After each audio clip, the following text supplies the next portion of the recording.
Hi, everybody. My name is Riccardo Battisti. I'm Italian, and my background is that I am a mechanical engineer with also a PhD in energy. I have worked for more than 30 years on the topic of energy and environment with a focus on renewable energy, namely solar energy. But today I would like to talk about something a bit different, let's say, that is social media and more specifically LinkedIn. So I am recording, and this is the first one, a series of videos on how to create, set up, and manage, of course, a successful discussion group on LinkedIn. So why am I doing that? Because I have also worked as social media managers. 5 years for the company I'm working with at the moment, so Ambiente Italia, a consultancy company in Italy.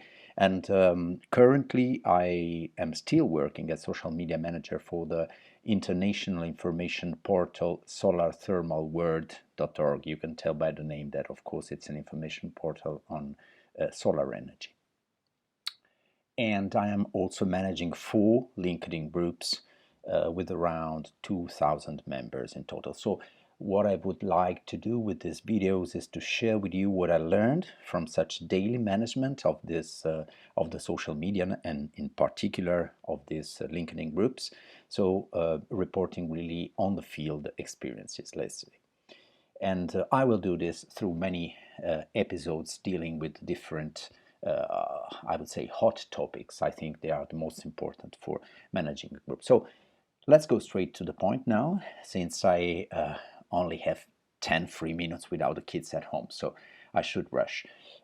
This is episode 1, of course, because it's the first one. And that includes a key question, which is, should I really go for it? So should I really set up and manage a new discussion group using this social network, so LinkedIn?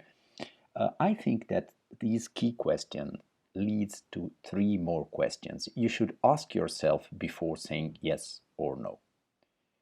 So first of all, is the group topic specific enough, but not too much? So it should be something like a niche topic, but not a too narrow niche. Otherwise, of course, you would have maybe 2 or 3 people interested.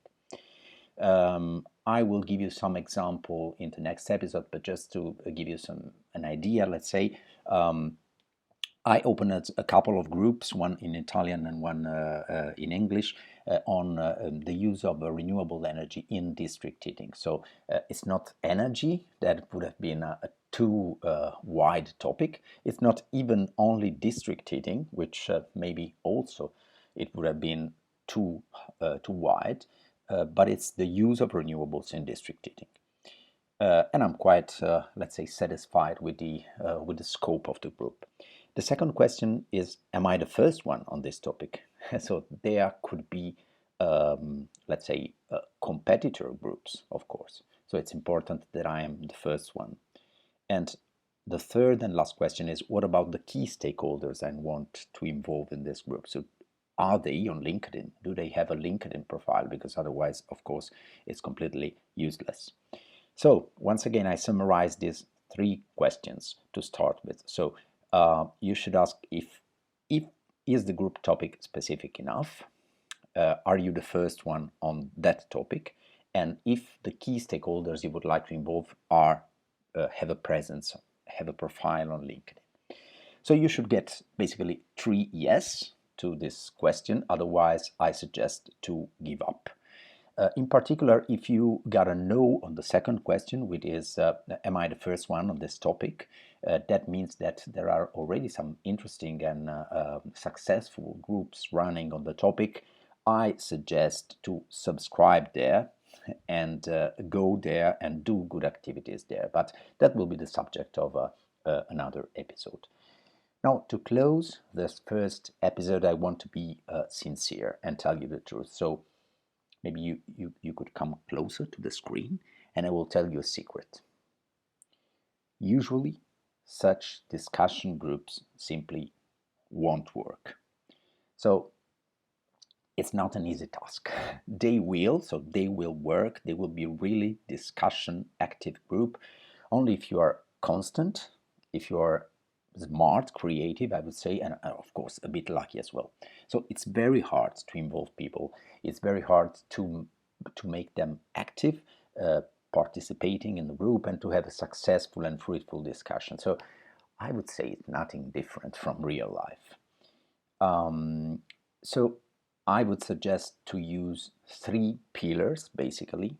Don't rush, don't judge, especially don't do that too early, because this kind of setting up of groups, it really needs time. But of course, that doesn't mean that you should not measure your results. You do measure your result. It's very important. And even more, you should measure somehow and evaluate your improvements. But don't judge too early. And then the third pillar is build on small steps. So sometimes, let's say, a change of pace in the development of the group could come maybe from a single like to a post, or a single comment, or a new member joining which is particularly active. So really try to rely and to build on these steps. So once again, the 3 pillars: don't rush, don't judge, and build on small steps.